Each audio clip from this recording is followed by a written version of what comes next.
আসসালামু আলাইকুম, মিদুল টিভিতে সবাইকে স্বাগত। ৭০০০ ব্যাটারি, ১৬৪ হার্টজ অ্যামোলেড ডিসপ্লে আর স্ন্যাপড্রাগন 7S জেন 4 এই তিনটা জিনিস যদি একসাথে পেয়ে যান তাহলে কেমন হয়। আজকের ভিডিওতে আমরা দেখব মটোরোলা মোটো H70 ফিউশন। এটা কি সত্যি ফ্ল্যাগশিপ কিলার নাকি শুধুমাত্র হাইপ? ভিডিওটা শেষ পর্যন্ত দেখেন, তাহলে টোটাল সবকিছু জানতে পারবেন। যদি এই ফোনটা কেউ কিনতে চান অবশ্যই এই ভিডিওটা ফুল দেখবেন, তাহলে আপনি এখান থেকে অনেক ইনফরমেশন জানতে পারবেন এবং আপনার জন্য ফোনটা কেনার সহজ হয়ে যাবে। তো চলেন প্রথমে আমরা যদি ফোনের বক্সের দিকে তাকাই, ফোনের বক্সে আপনারা ফোন পাবেন 68 ওয়াটের ফাস্ট চার্জার পাবেন, ইউএসবি টাইপ সি পাবেন, সিম টুল পাবেন এবং প্রোটেক্টিভ একটা কেসও পেয়ে যাবেন। তো মোটামুটি একটা বক্সে যা থাকা দরকার তাই পাচ্ছেন।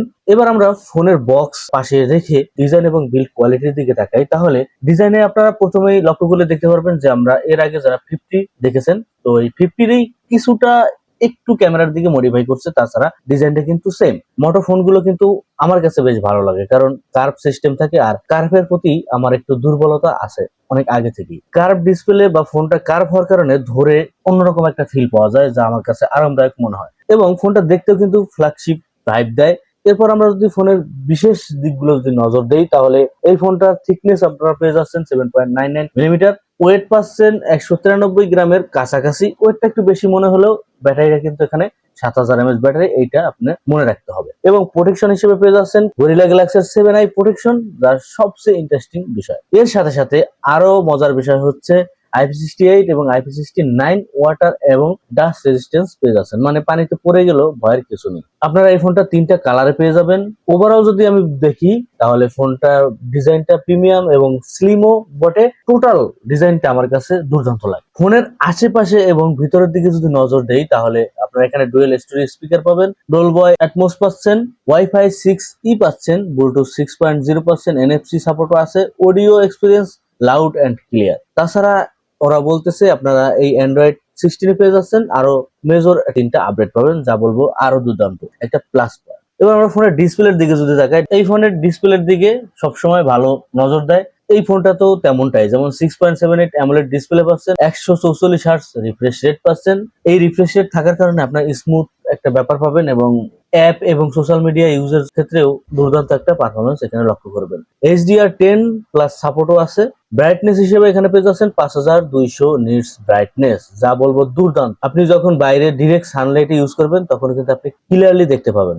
স্ক্রলিং, গেমিং সুপার স্মুথ বলা যায়। এই প্রাইস রেঞ্জের ডিসপ্লে হিসেবে আমি বলবো ডিসপ্লে এখানে কোনো ঘাটতি নেই, ডিসপ্লে হিসেবে খুব দুর্দান্ত দেওয়ার চেষ্টা করছি। এবার আমরা পারফরমেন্স নিয়ে কথা বলি। যখন পারফরমেন্সে আসছি, এখন আমরা এই ফোনটা কোথায় পাবো, দাম ভেরিয়েন্ট, এটা আমার আগেই বলা উচিত ছিল, তো এখানে আমরা বলে দিতেছি। ফোনটা আপনারা এখন পর্যন্ত আনঅফিসিয়ালি পাবেন।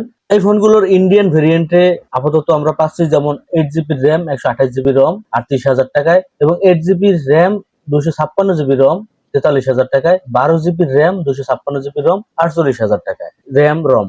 এইটার কারণেই দাম দেখেন 38,000 থেকে 48,000 টাকা, মানে 10,000 টাকার একটা ব্যাপার থাকে। যখন আপনি 38,000 টাকাতে ফোনটা কিনবেন তখন কিন্তু আপনার র্যাম রম কম হলে অন্যান্য দিকে ক্যামেরা, চিপসেট এইগুলো কিন্তু ঠিকঠাকই থাকে। তো 48,000 টাকা যখন আপনি কিনবেন তখন কিন্তু এইগুলো ঠিকঠাক থাকে। তো আমি যে জিনিসটা বোঝাতে চাচ্ছি যে ফোনের দাম আপনি যত বেশি দিয়ে কেনেন, শুধুমাত্র আপনি র্যাম রমটা বেশি পাচ্ছেন, তাছাড়া কিন্তু আদার সব কিছু কিন্তু সেমই থাকে। তো এই ক্ষেত্রে আমার কাছে মনে হয় যে দামটা একটু বেশি মনে হয়, হয়তো বা কিছুদিন পরে ফোনের দাম কমলেও কমতে পারে। যাই হোক, আমরা পারফরমেন্সে ছিলাম। প্রসেসর হিসেবে এখানে স্ন্যাপড্রাগন 7S জেন 4, যা 4 ন্যানোমিটার চিপসেট পাচ্ছেন। গেমিং মোটামুটি স্মুথ আল্ট্রা লেভেলেই খেলতে পারবেন। PUBG, call of duty high setting এ ইজিলি খেলতে পারবেন। মাল্টিটাস্কিং এ ল্যাগের দেখা পাবেন না। মেমোরি হিসেবে এখানে আপনারা যেমন যেটা পাচ্ছেন, র্যাম হিসেবে LPDDR5X পাচ্ছেন এবং স্টোরেজ হিসেবে UFS 3.1 পাচ্ছেন। ফোনের স্টোরেজ বা ল্যাপটপের স্টোরেজ জানেন এগুলোর দাম অনেকটাই বেড়ে গেছে। এই ফোনে এই দামে আমরা আরেকটু ভালো কিছু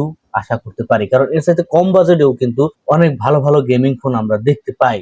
তো সেই ক্ষেত্রে আমি বলবো যে স্টোরেজের দাম বাড়ার কারণে এই সুবিধাটা আসলে কোম্পানিগুলো নিচ্ছে, বোঝাই যায়। যাই হোক, ওভারঅল পারফরমেন্স ফ্ল্যাগশিপ লেভেলের ফিল পাবেন। এই দামে আর একটু বেটার কিছু দেওয়া উচিত ছিল।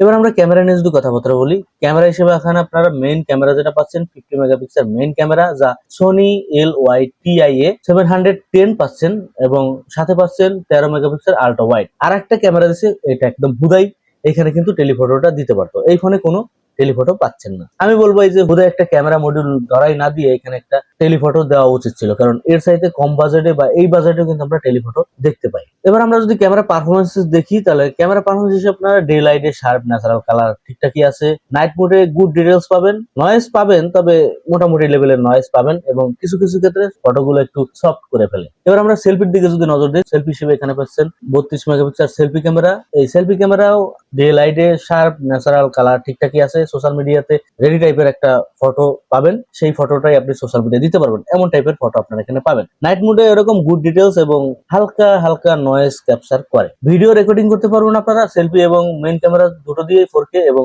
30 FPS। ভিডিও যদি স্টেবলের কথা বলি, স্টেবল মোটামুটি এই বাজেট অন্যান্য ফোনে যেমনটা দেখতে পাই স্টেবল, সেরকমই এই ফোনটাতেও আপনারা দেখতে পাবেন। এবার আমরা ব্যাটারি নিয়ে কথা বলি। ব্যাটারি হিসাবে এই ফোনটা মনস্টার, আগেই বলছি 7000 mAh ব্যাটারি পাচ্ছেন, সাথে পাচ্ছেন 68 ওয়াটের ফাস্ট চার্জার। যারা নর্মাল ইউজার আছেন তারা কিন্তু 2 দিন টেনে টুনে নিয়ে যেতে পারবেন, যারা হেভি ইউজার আছেন তারা কিন্তু 1.5 দিন ঠিকঠাক ইউজ করতে পারবেন। 68 ওয়াটের চার্জার যেহেতু পাচ্ছেন, সেই ক্ষেত্রে আপনার ফোনটা চার্জ দিতে 45 অথবা 50 মিনিটের ভিতরে কিন্তু হয়ে যাবে। এই ফোনটা আমি কাদেরকে সাজেস্ট করব, যারা ডেলিভারি, যারা মোটামুটি বাইরে কাজ বাজ করে থাকেন, মানে বাইরে সময় বেশি দিয়ে থাকেন, তাদের ব্যাটারি ব্যাকআপ অনেক দরকার হয় এবং খুব দ্রুত চার্জেরও ব্যাপার চলে আসে। তো সেই ক্ষেত্রে এই ফোনটা তারা দেখতে পারেন। এবার আমরা ফোনটার ভালো দিক এবং কোন কোন জায়গায় হতাশ করছে সেগুলো যদি আমরা বলি, যেমন ভালো করছে 7000 mAh ব্যাটারি, এটা ঠিকঠাকই আছে। 144 হার্টজ অ্যামোলেড ডিসপ্লে পাচ্ছি, এখানেও ঠিকঠাক আছে। প্রিমিয়াম ডিজাইন পাচ্ছেন, IP68 IP69 প্রোটেকশন পাচ্ছেন। যেসব জায়গায় আমাদেরকে হতাশ করছে, যেমন অডিও জ্যাক 3.5mm হেডফোন জ্যাকটা নেই। আরো ব্যাপারটা হচ্ছে যদি স্টোরেজের দিকে তাকাই, তাহলে এখানে 3.1 না দিয়ে আরেকটু বেশি দিতে পারতো, এই জায়গায় একটু ঘাটতি আছে। প্রাইস অনেকটাই বেশি আমার কাছে মনে হয়, যতটুকু যা দিছে প্রাইসটা যদি কমাই দিত তাহলে আমার কাছে মনে হয় এখানে ঠিকঠাকই ছিল। তো সবকিছু মিলিয়ে মোটো এই ফোনটা আসলে কতটুকু দিতে পারছে সেটা এখন আপনারা নিজেরাই যাচাই বাছাই করতে পারবেন। তারপরেও যদি আমি বলি, ফ্ল্যাগশিপ কিলার স্মার্টফোন বলা যাইতো যদি দামটা একটু কমাই দিত, অথবা দামটা ঠিক রেখে কিছু কিছু জায়গায় যদি ইমপ্রুভ করতো, তাহলে আমি বলবো যে এটা ফ্ল্যাগশিপ কিলার একটা ফোন আমরা বলতে পারতাম। যারা মোটামুটি হেভি ইউজার আছেন, মানে হেভি ব্যাটারি ইউজার আছেন, তাদের জন্য ঠিকঠাক আছে। স্মুথ গেমিং এর ক্ষেত্রেও মোটামুটি বলবো ঠিকঠাক আছে। ডিজাইনের দিক দিয়েও আমার কাছে বেশ ভালোই, তারা এই ফোনটা নিতে পারেন। তো এই ছিল আজকের এই ফোনটা নিয়ে ফুল রিভিউ। তো আপনার কাছে কেমন লাগছে অবশ্যই কমেন্টে জানাবেন। ভিডিওটা ভালো লাগলে লাইক, শেয়ার এবং সাবস্ক্রাইব করবেন। যারা ফেসবুকে দেখতেছেন ফলো করতে ভুলবেন না। আজকে পর্যন্তই, আসসালামু আলাইকুম।